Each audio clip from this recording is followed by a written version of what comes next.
हरे कृष्णा। ओम नमो भगवते वासुदेवाय।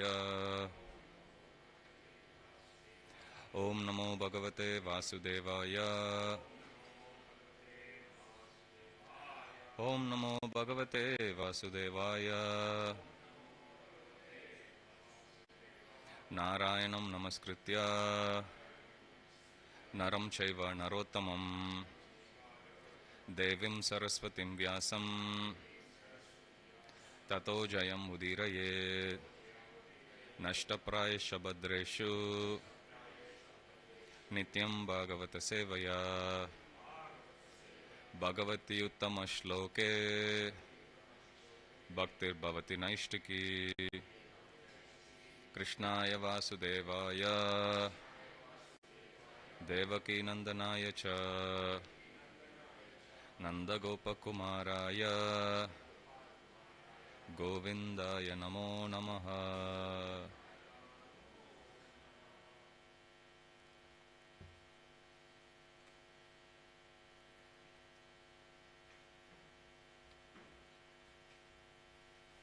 Reading from Srimad Bhagavatam, Canto 4, Chapter 2, Text 11.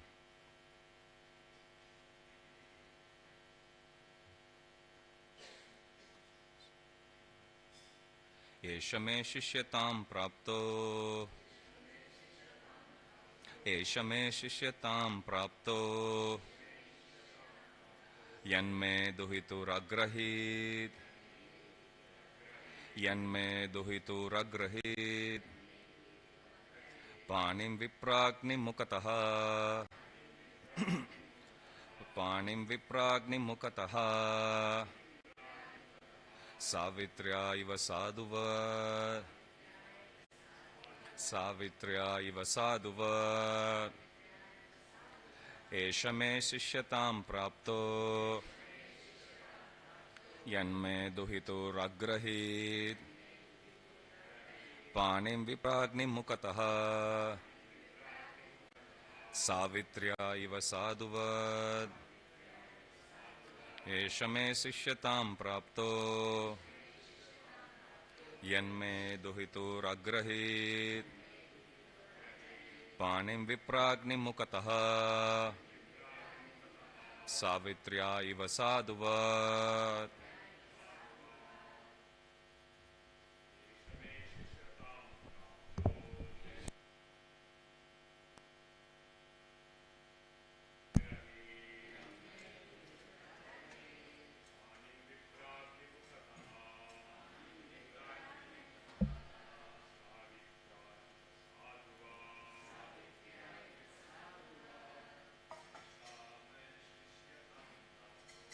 एषा मे शिष्यतां प्राप्तो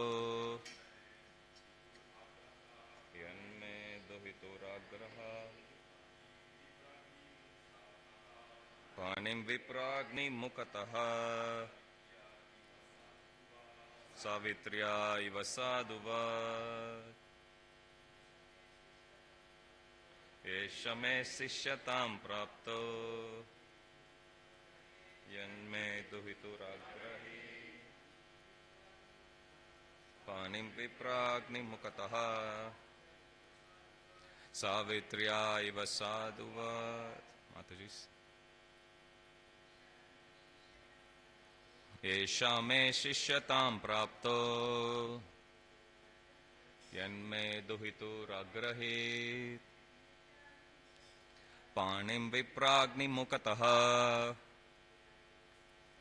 सावित्र्या इव साधुवत्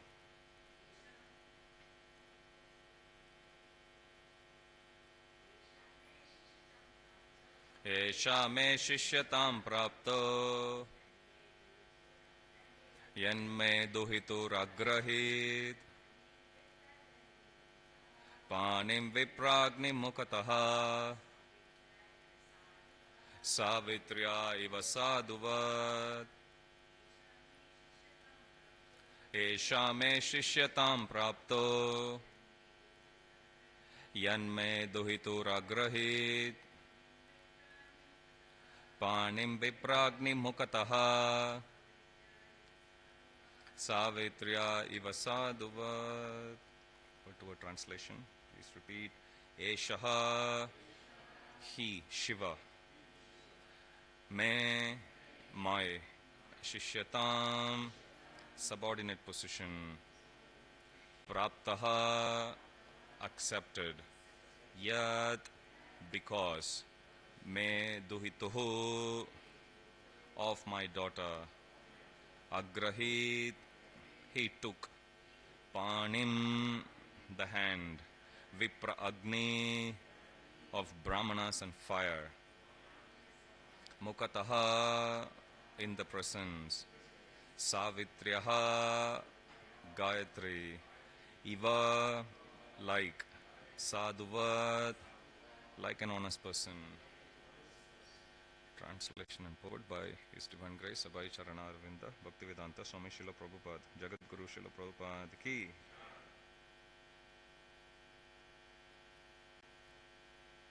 Translation.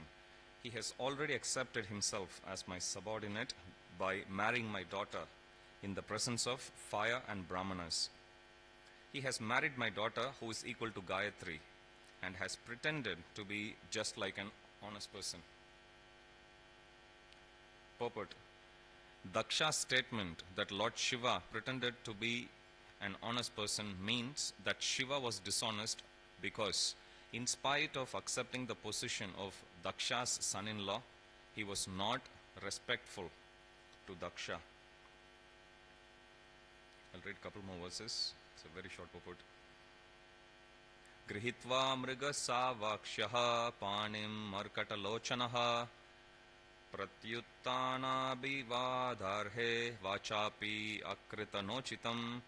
He has eyes like a monkey's, yet he has married my daughter, whose eyes are just like those of a deer cub.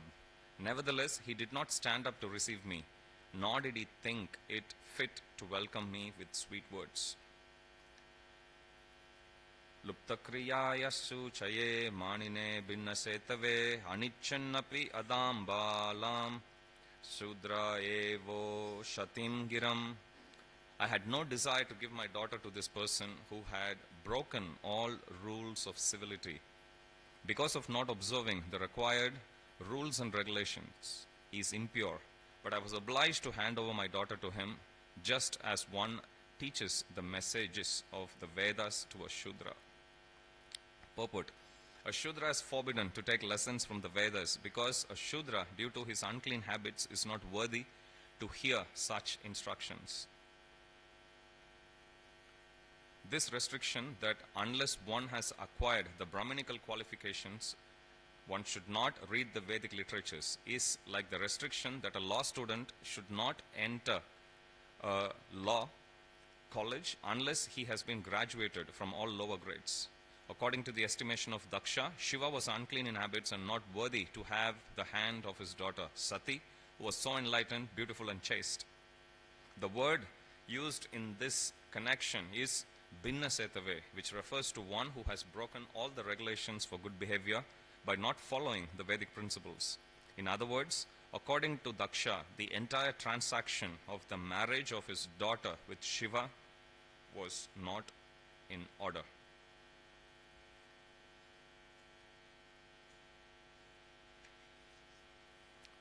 Om Ajnanatimirandasya Jnananjana Shalakaya Chakshurunmilitam Yena Tasmai Shri Gurave Namaha. Sri Chaitanya Manobishtam Stapitam Yena Bhutale Swayam Rupa Kadamayam Dadati Swapadantikam Vandeham Shri Guru Shri Yutapatakamulam Shri Gurun Vaishnavamscha Shri Rupam Sagrajatam Sahagana Raghunathanvitam Tam Sajivam Sadvaitam Savadutam Parijana Sahitam Krishna Chaitanya Devam Shri Radha Krishna Padan Sahagana Lalita Shri Vishakanvitamscha. He Krishna Karuna Sindhu Dinabandhu Jagatpate Gopesha Gopika Kanta Radha Kanta Namostute Tapta Kanchana Gaurangi Radhe Vrindavaneshwari Vrishabhanu Sute Devi Pranamami Hari Priye Vancha Kalpatarubhyascha Kripa Sindhubhya Evacha Patitanam Pavanebhyo Vaishnavebhyo Namo Namaha.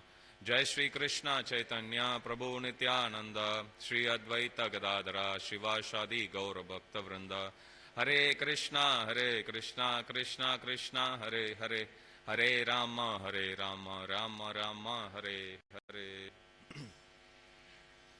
Mukam karoti vachalam pangum langayate girim yat kripatamham vande Shri Gurun Dinatarinam Paramananda Madhavam Sri Chaitanya Ishwaram.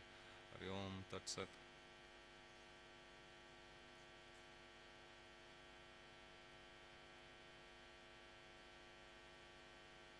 I'll read the translation again. He has already accepted himself as my subordinate by marrying my daughter in the presence of fire and brahmanas. He has married my daughter who is equal to Gayatri and has pretended to be just like an honest person. He has eyes like a monkey's, yet he has married my daughter, whose eyes are just like those of a deer cub. Nevertheless, he did not stand up to receive me, nor did he think it fit to welcome me with sweet words. I had no desire to give up my daughter to this person, or to give my daughter to this person who has broken all rules of civility. Because of not observing the required rules and regulations, he is impure. But I was obliged to hand over my daughter to him, just as one teaches the messages of the Vedas to a Shudra. Hare Krishna. So we're reading this section of Daksha curses Lord Shiva. Prabhupada would often say, pride comes before the fall. So here we can see Daksha Prajapati using very strong words. It's one thing to say something at the spur of the moment. Here, when you read these verses, you can clearly see the feelings he has been harboring against Lord Shiva for a prolonged time.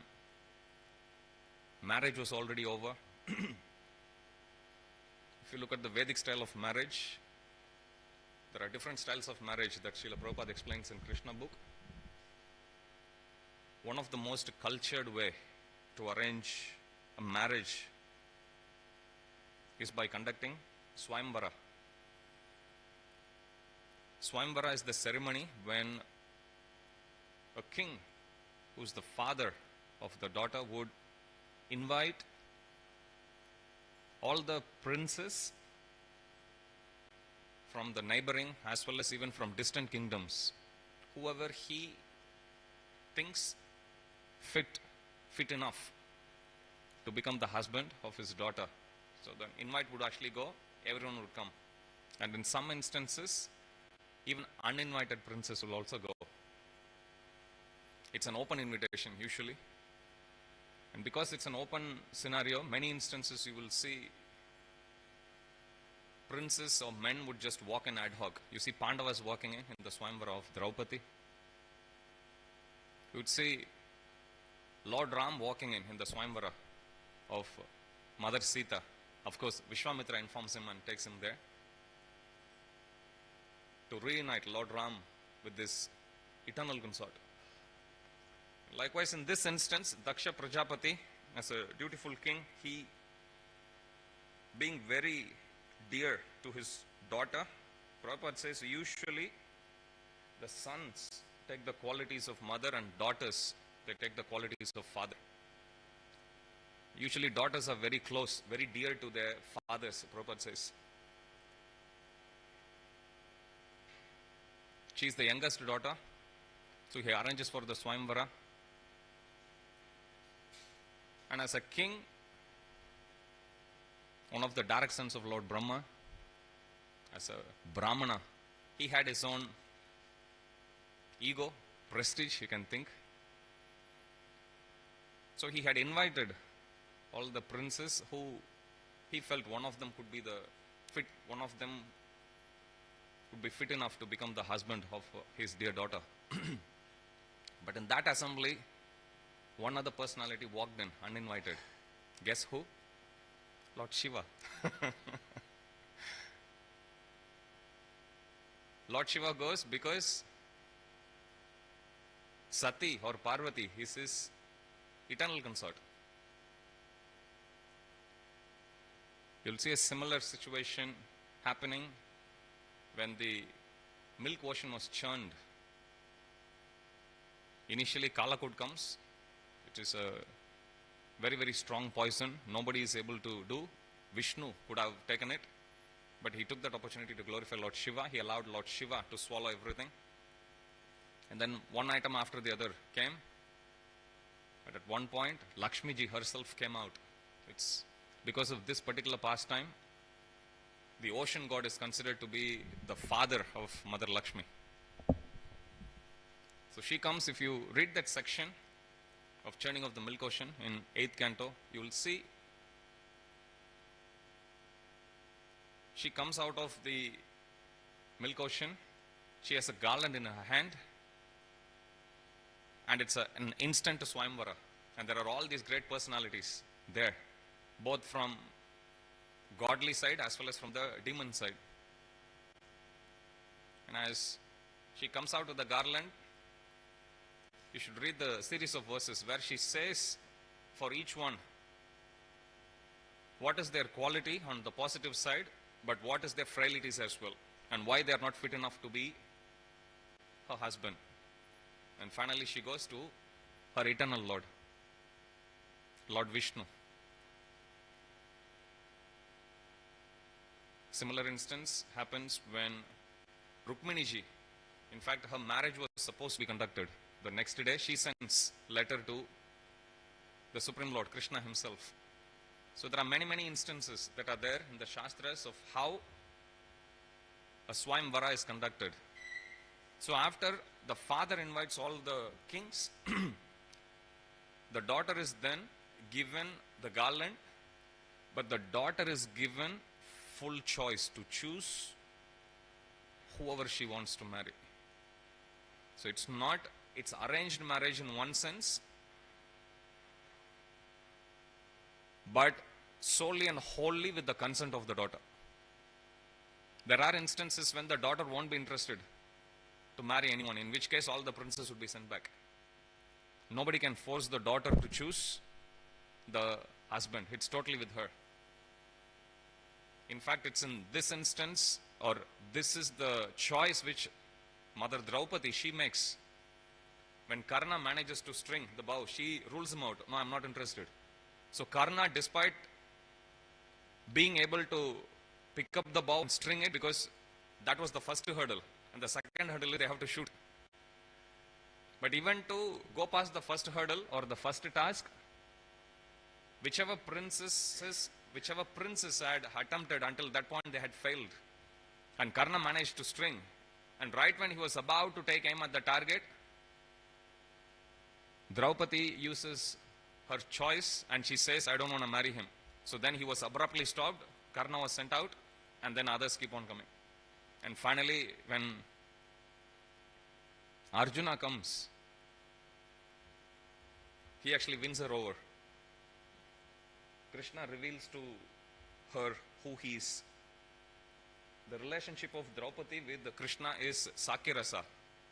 Very rarely you will come across a friendship between a Prabhu and a Mataji, which is glorified in the Shastra. Prabhu here refers to the Supreme Lord Prabhu, Krishna. Krishna is the supreme friend. Normally you will see, whenever it comes to Matajis, it will be either in the relationship, senior Matajis, they will be in the relationship of a mother with Krishna, or younger one, usually you will come across in relationship as husband and wife, Swakya, Parakya, as gopis you will come across. Draupadi's relationship with Krishna is in Sakyaras. She is a friend of Krishna. So in this particular instance, Daksha had invited everyone. Everyone comes to the assembly. Sati, she is given the garland and she goes and invokes Lord Shiva straight from the crematorium. But then he comes, he does a 3D display of his opulences there, mesmerizing everyone. And Sati, being his eternal consort, she could recognize her supreme worshipable Lord. She goes, garlands him. So that's the background.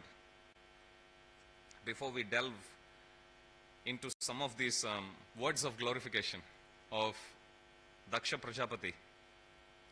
So in text 11, that's there on the board, he says he has already accepted himself as my subordinate by marrying my daughter in the presence of fire and brahmanas.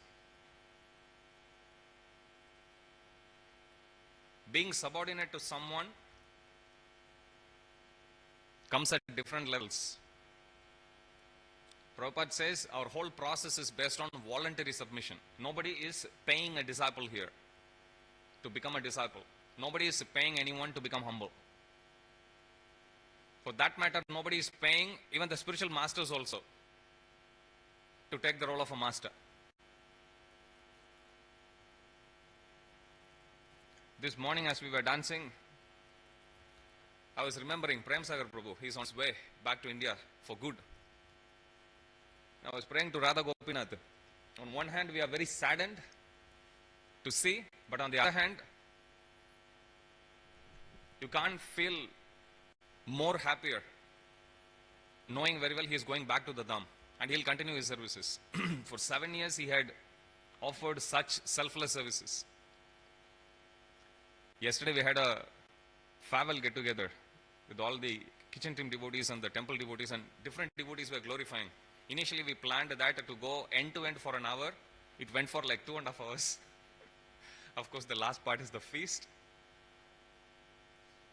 But everyone was sharing their emotions, what change, what difference, what transformation he has brought in everyone's lives. I just want to take this opportunity to go on record to thank Prem Sagar Prabhu for all his wonderful services.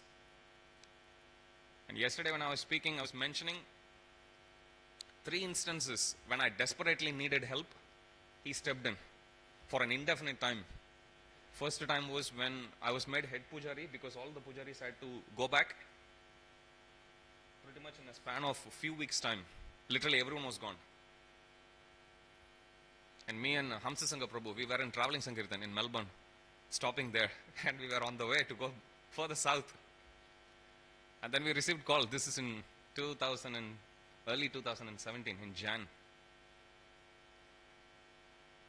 Then our temple president, Varanak Prabhu, he said, look, this is the situation. So you have to take up the services of pujaris, anything for Gopinath. But then not being in the roster straight to become a head pujari was an overwhelming service. I didn't know. I had done some cooking before. I had dressed Gopinath a few times before. That's all I knew. When I came, my only hope was Prem Sagar Prabhu. I told him, Prabhu, the menu of Gopinath I can somehow manage. Sweets, making sweets is very difficult. Then he patiently trained me. And we asked for help from congregation devotees. A group of devotees came. Again, he patiently trained them week after week after week. Second instance was when there was a change in management. Again, Prabhu stepped in. He scaled up the prasadam operations. Until he came to our yatra, the only prasad we were serving outside during daytime was just the Mahaprasad. And you know, it's not usually in a huge quantity. We are not really serving meal. Whoever manages to come early, they get it. Whoever comes a little late, when I say little late, like 1 minute late, you lose it. Then he took up that commitment and he made it, expanded it. Food for Life Prasad used to be only khichdi since time immemorial. Many times when I have gone to distribute prasad, people would ask, what's the menu? Why are you not changing the menu? Well, I'm just a prasadam distributor here. For some reason, nobody thought about it. For years, like when I say years, I mean, at least ever since I came to Krishna consciousness, I can confidently say. From 2006, I moved to Sydney. 2006 till 2017, which is more than 11 years. We have only been serving khichdi every evening in our Food for Life. And halwa. What's the dessert? Halwa. What's the main dish? Khichdi. That's all we were serving. And I still remember, Prabhu one day asked me saying, here we are cooking for the temple, every day different. Why don't we send the same thing? I said, that's a good point. Nobody thought about it. Then he started cooking. third instance was during COVID. We had a couple other devotees to help him in the kitchen, but again, just before COVID, all their visas got over, so they had to go back. Their religious visa was over, so nobody was there to help him. Single-handedly he was actually doing. He didn't take any day break. Many times I've had a chat with him at the time, because I was in charge for the temple operations at the time. I was asking, Prabhu, take some break. He said, like, Prabhu, I understand your intention, but there is simply no one else to do, because of lockdown, nobody is allowed to come from outside either. For most of the lockdown, he was cooking himself, day in and day out. Morning, he was cooking for all the temple devotees. And then afternoon, sometimes he was jumping in, helping in the deity department as well, because there was one point when no one else outside of the temple residents were allowed to do deity worship here at that point. For 3 years, he didn't visit his family. He didn't take any day break. He didn't take even one single day break. Very selfless devotee, never missed Mangalarati in 7 years' time. Some instances, he himself had to wake up our own pujaris when they go even slightly late. I always say our temple has 2 chowkidars, security guards. One takes care until like almost midnight, Ishwar Prabhu, Mikey Prabhu. So you come here until like midnight, 12:30, one of them will be cleaning and locking the temple. And early in the morning, 2 o'clock onwards, we have Manakrit Prabhu and Prem Sagar Prabhu. So only 1.5 hours, no chanting is going on, no activity is going on in the temple. So I was thinking like that, but then I was just dancing, praying to Gopinath to please shower him his choicest blessings. And just this realization dawned on me. For us, it's like one person is leaving from here to some other place. We feel separation. But as far as Gopinath is concerned, for him it's like moving someone from that room to this room. That's all. He is totally in control. And I was feeling very blissful after that. Because for us, we think it's, definitely we feel separation. It's a very, very tough act to follow, as they say. You can't find anyone, be it in terms of his personal sadhana, his Vaishnava qualities, and his utmost dedication to service of Sri Sri Radha Gopinath. I call him shock absorber. Suddenly, no matter how many people come, you can call him anytime. Prabhu, hall program, they forgot to order beforehand. No problem, no problem, no problem. 2018 Janmashtami. 2 months before, I had taken responsibility for running temple operations. And I told Prabhu, Janmashtami, people will be coming, we need to cook some prasad. Usually we cook khichdi during the daytime. So he asked how many. I said, like, maybe 1 tub should be fine. He said, like, no, Prabhu, sometimes when people come, they come so many at the same time, so we'll cook a bit more. So he cooked 4. And I told him 1 should be enough from morning till lunch, and lunch we will assess and then we can cook again.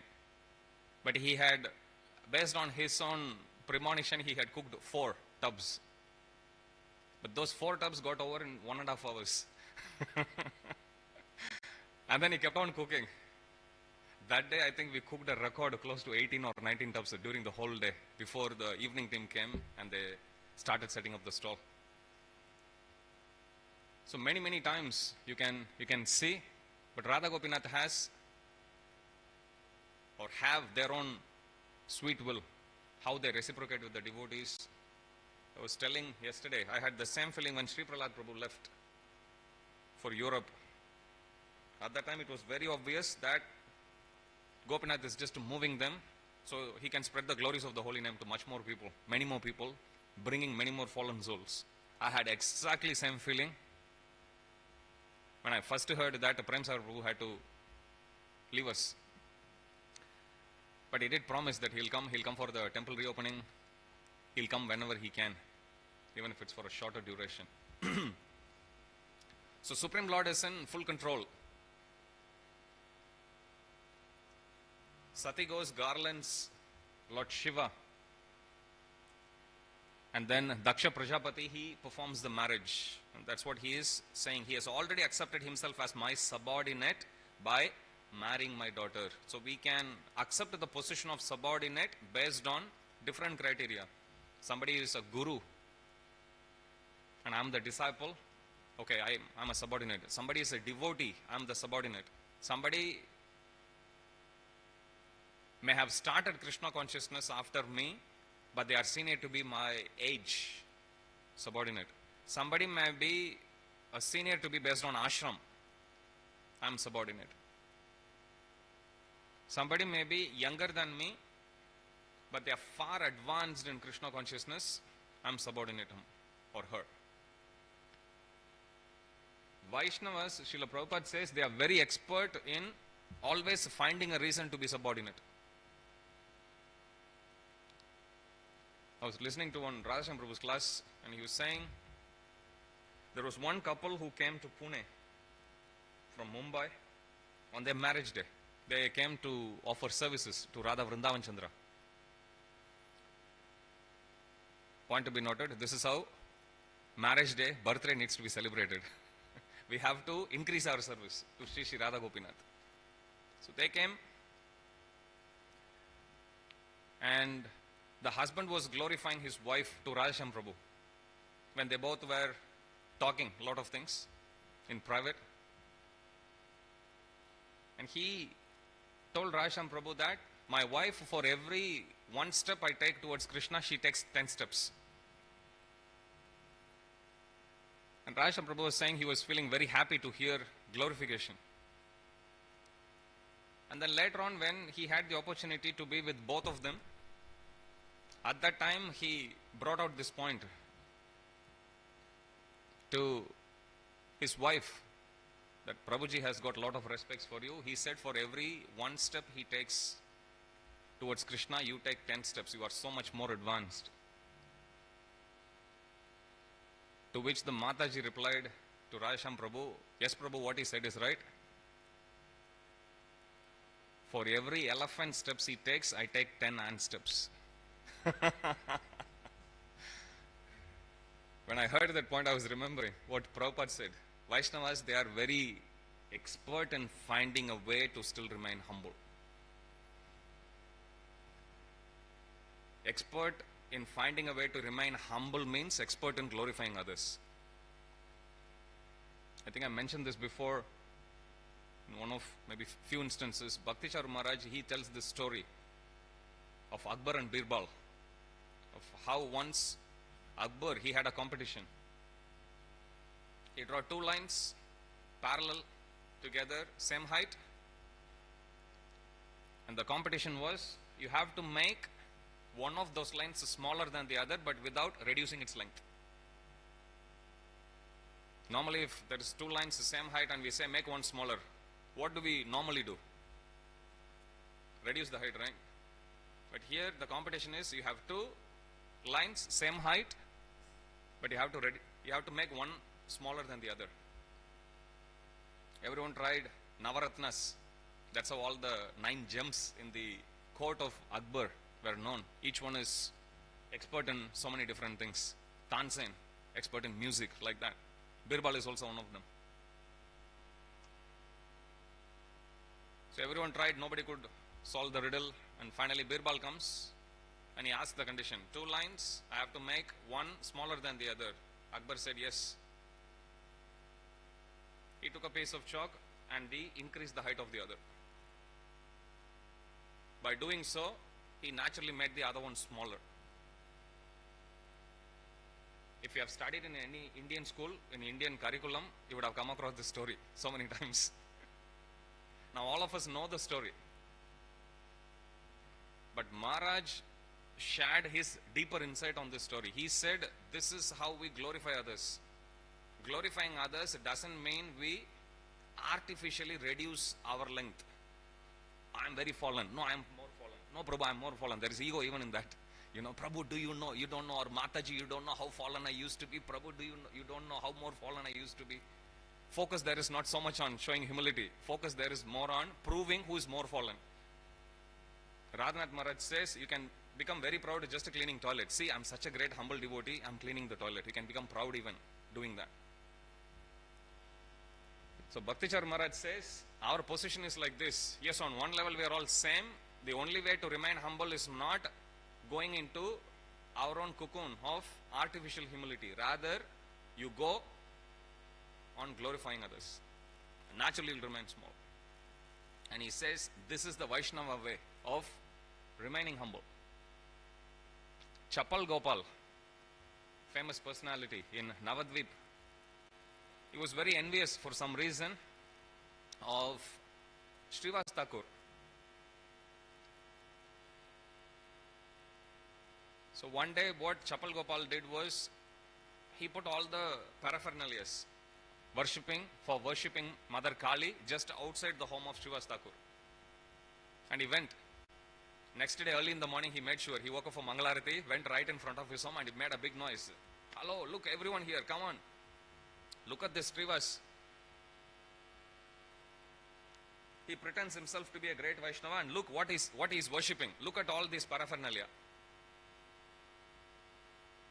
So Srivas Thakur comes, opens the door, looks at all of this. He immediately understands what's going on. And then he says in a much more louder voice, yes, whatever Chapal Gopal says is correct. I am a Kali worshipper. I am pretending. All the people look at him, look at Chapal Gopal. They know who is Srivas Thakur. They tell to Srivas Thakur, stop joking. They just come, clean up the place and they go. Everyone just mind their business. So Chapal Gopal's plan got backfired. Fast forward, later on he gets afflicted by leprosy. And then he begs for the mercy of Chaitanya Mahaprabhu. And Chaitanya Mahaprabhu says, you have offended Vaishnava and the only way to get rid of that aparad is to ask for forgiveness from that Vaishnava or Vaishnavi. It's a very dangerous position to be in. Because many times we may offend someone, but the other person may not be in a position to forgive us. Other person may not be in a position, other person may not be even physically available. Let's say if the person goes back to God, now what will you do? You are stuck now. That's why we should never prolong any problem. In our temple ashram, we have a policy. We don't take the problem to the next day. We learned it from Lord Jesus Christ. Not Lord, we learned it from Jesus Christ. I remember watching Jesus of Nazareth movie in my school days. So I was watching there. In one instance, Jesus said,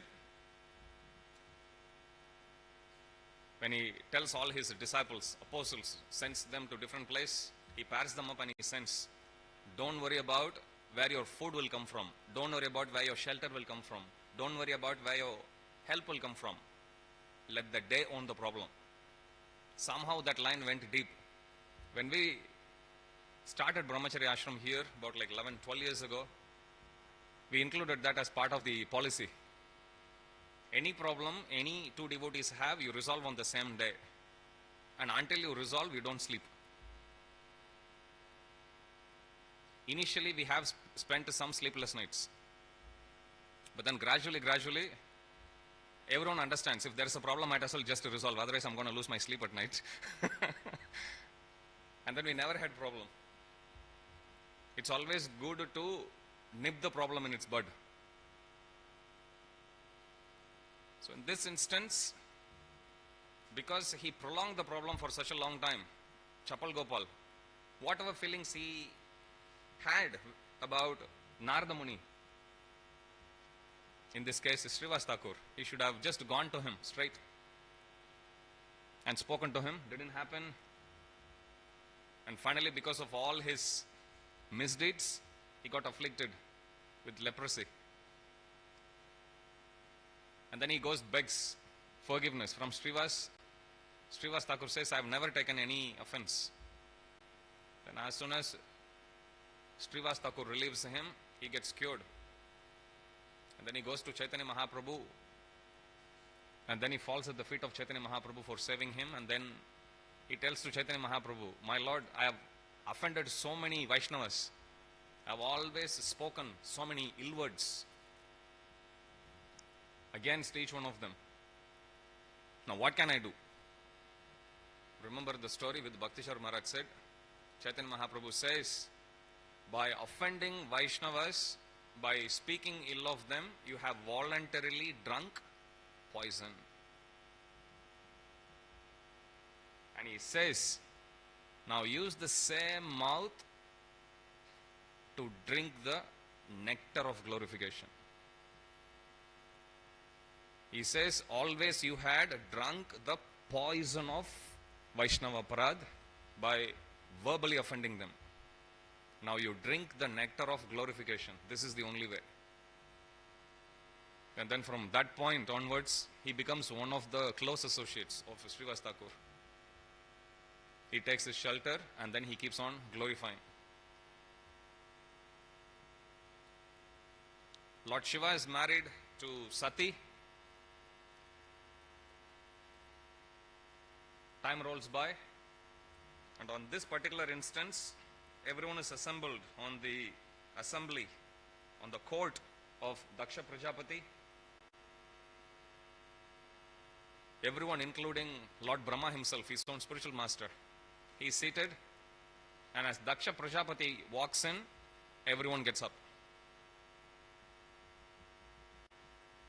as is normally done to show respect to the prominent personality in the assembly. In this case, king himself is coming. After all, it's his court. Everyone gets up except Lord Brahma. Of course, Brahma is his superior. Other than him, everyone else gets up. One other personality also doesn't get up, which is Shiva. Why didn't Shiva get up? Because he was too busy meditating on the Supreme Lord. He didn't understand anything that happened around him. Prabhupada narrates a story of once Akbar was doing prayers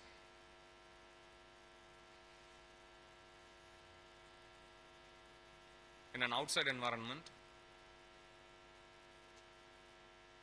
At the time there was a lady who ran, and as she was running, she just tripped. He didn't see Akbar was there offering prayers.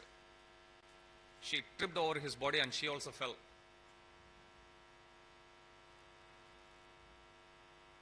Now, just remembering a similar instance in our own temple, there was one devotee paying obeisances to Prabhupada. Another devotee paid obeisances more closer to Prabhupada. He stood up and he was walking backward. He tripped over the second devotee's body. He fell down. He broke his back. Till date, he hasn't recovered.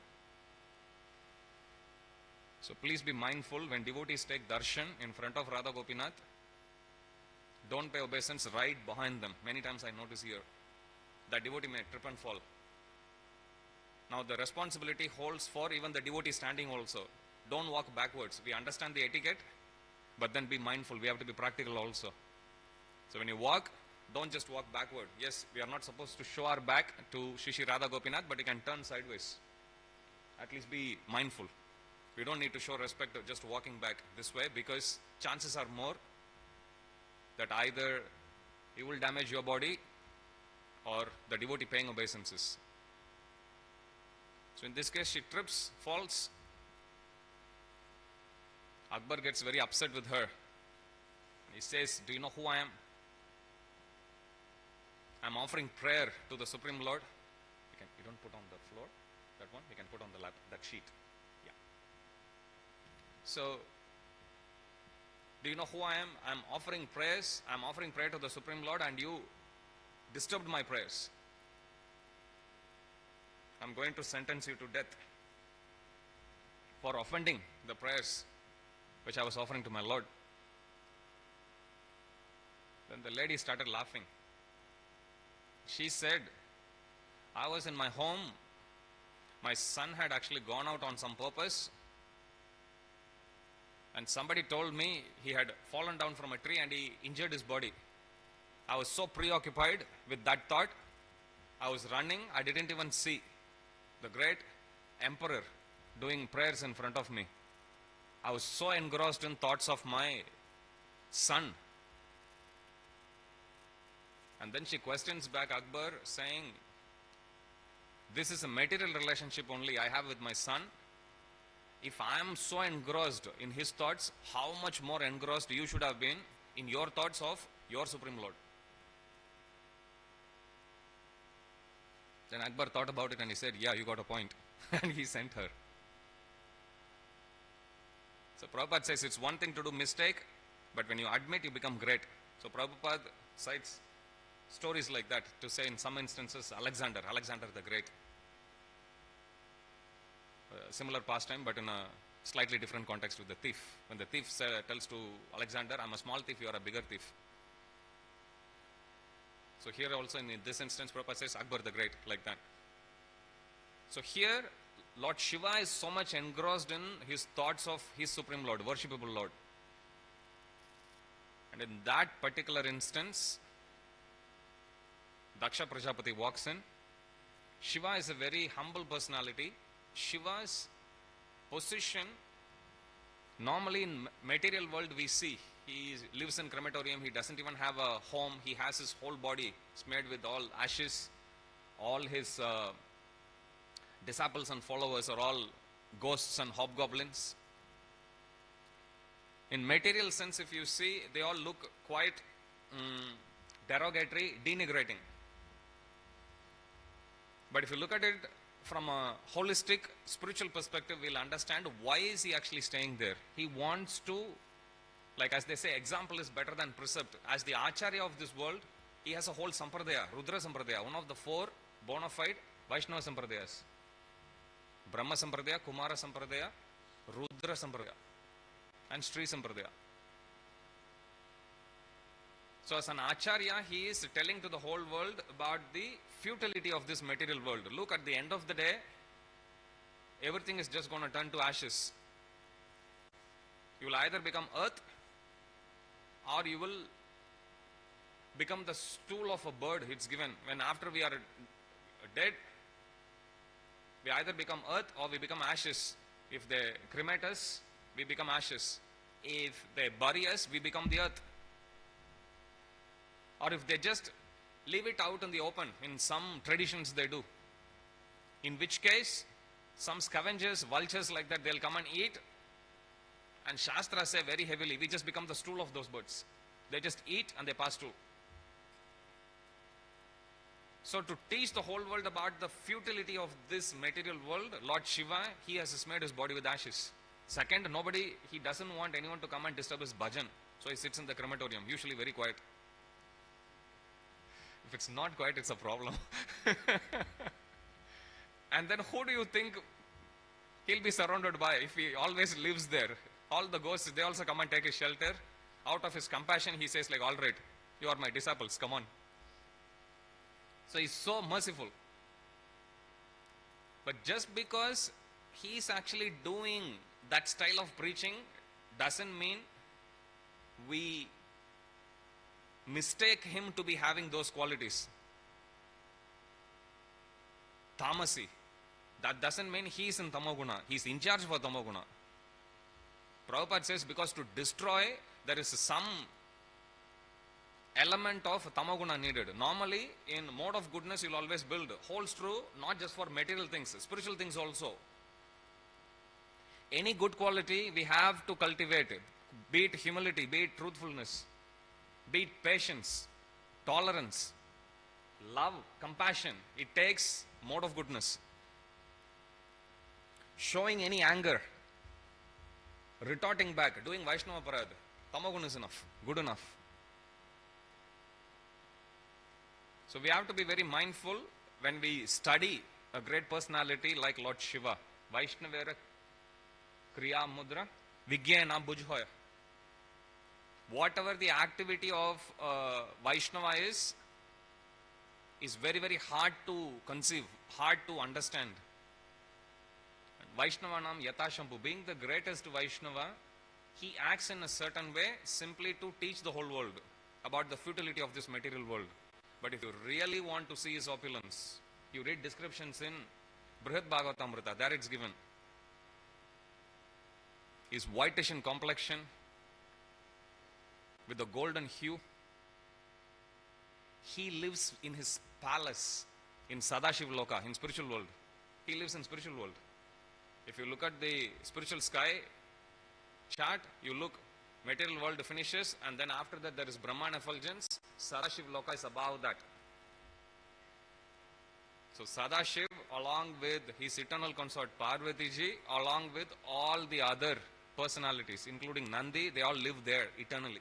So he is a spiritual personality. And there the descriptions are given.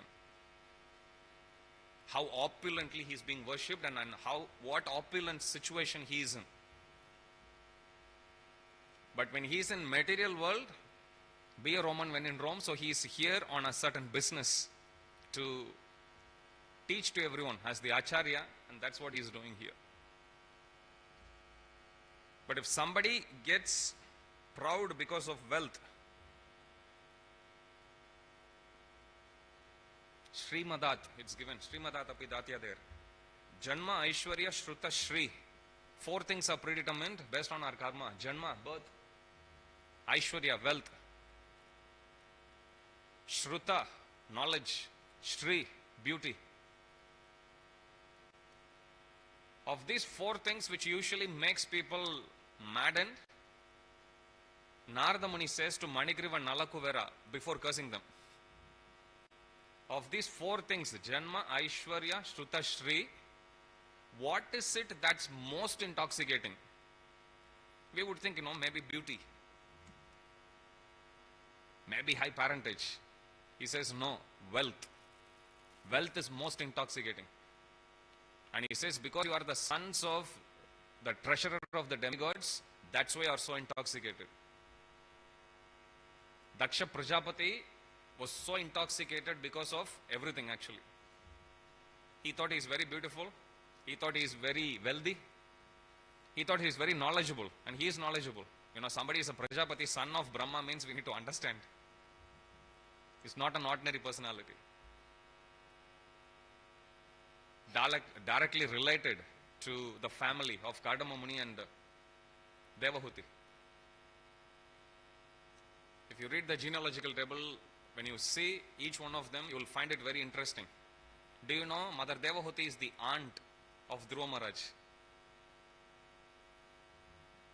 Akuti, Prashuti, Devahuti, Uttanapada, Priyavrata. Uttanapada's son is Uttama and Dhruva Maharaj. So if Mother Devahuti is the sister of Uttanapada, how is she related to Dhruva Maharaj? Aunt. That makes Kapaladev the cousin of Dhruva Maharaj. You can go through the genealogical table. No, very interesting relationships you will come across. So here, Daksha Prajapati's position is so high. Wealth, beauty, knowledge, so intoxicated. So intoxicated that he dared to find fault on Lord Shiva. And then he goes on offending. I had no desire to give my daughter to this person. When I read that, I was actually going to tell to Daksha Prajapati, nor was Shiva interested to become your son-in-law. Shiva was interested in Mother Sati only. She happened to be your daughter. That's why he had to come. I had no desire to I had no desire to give my daughter to this person who has broken all rules of civility. Because of not observing the required rules and regulations, he is impure. Is that true? Absolutely not. In fact, by saying that, Daksha Prajapati is not following the rules properly. Somebody is a guest in your assembly. You are supposed to treat them properly. Somebody is your son-in-law. As much as you expect your son-in-law to treat you like the father, you have to treat your son-in-law also like the son, correct? If your son had actually done that, you won't take much offense. So why take such a big offense? Not to forget about Shiva's exalted position. Because of not observing the required rules and regulations, he is impure, but I was obliged to hand over my daughter to him.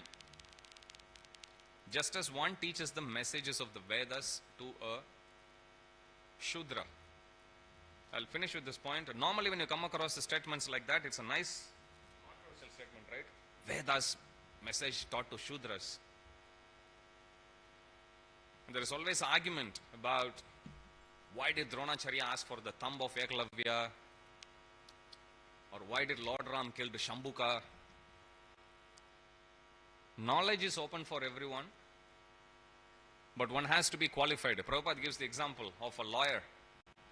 If a person has to be recognized as a lawyer, then he needs to acquire the qualification of a lawyer, going through a proper bar council, and then they have to practice for so many years. Then only they'll be allowed to represent the clients in the court.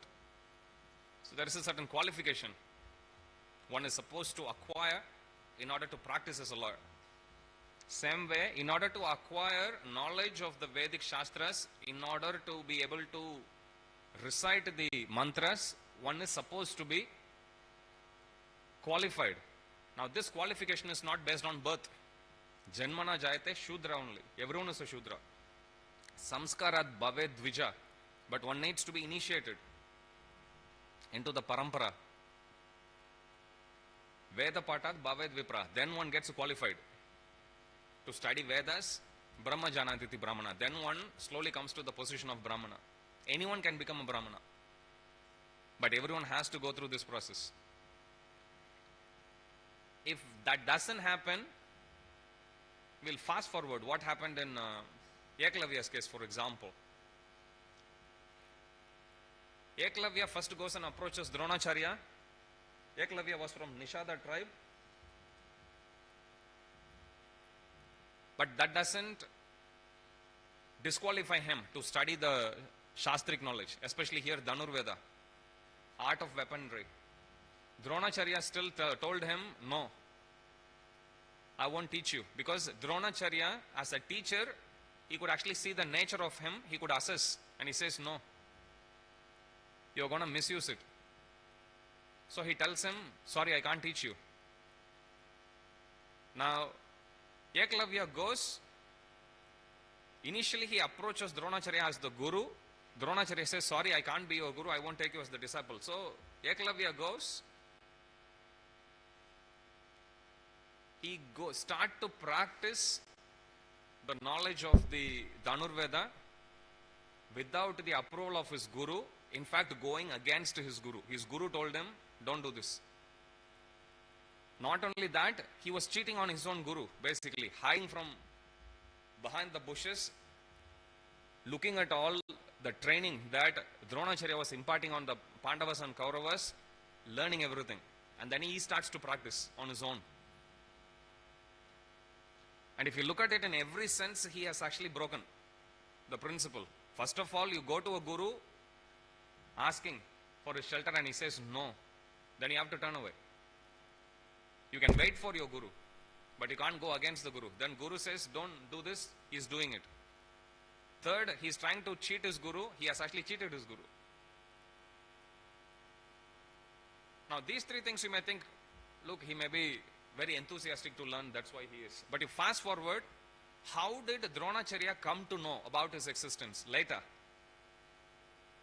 One day Arjuna was doing practice, and then there he sees a dog barking, and then suddenly he sees few arrows being shot into the mouth of a dog, just to keep him quiet, to keep the dog quiet. When Arjuna sees that, he gets shocked, he goes to inform Dronacharya. And then Dronacharya, as soon as he sees the dog, he could understand it. This is misuse of the weaponry. This is misuse of weapons. Kshatriyas, they are allowed to go kill wild animals only, not any other innocent animal. He goes basically just to imagine if somebody is there making noise, you want to have a peaceful sleep, you can't go kill the other person to go and sleep. Just like how you have right to sleep, the other person also has got right to make noise. Of course, everyone has to be a good neighbor. But that doesn't warrant such undue punishment. And this is the quality which Dronacharya could see when he had originally approached. It's not just the vidya of weaponry, it's the consciousness with which you are actually going to use that. That matters. Otherwise, you will misuse it. On one hand, he is training all the Kauravas, Pandavas to uphold dharma, and on the other hand, he sees same knowledge being used for adharmic reasons. So it's for that reason it said, no, you cannot. So Shudra here doesn't mean, or it's not based on one's birth, it's based on one's qualities, which either one accrue or one is born with and not ready to get rid of.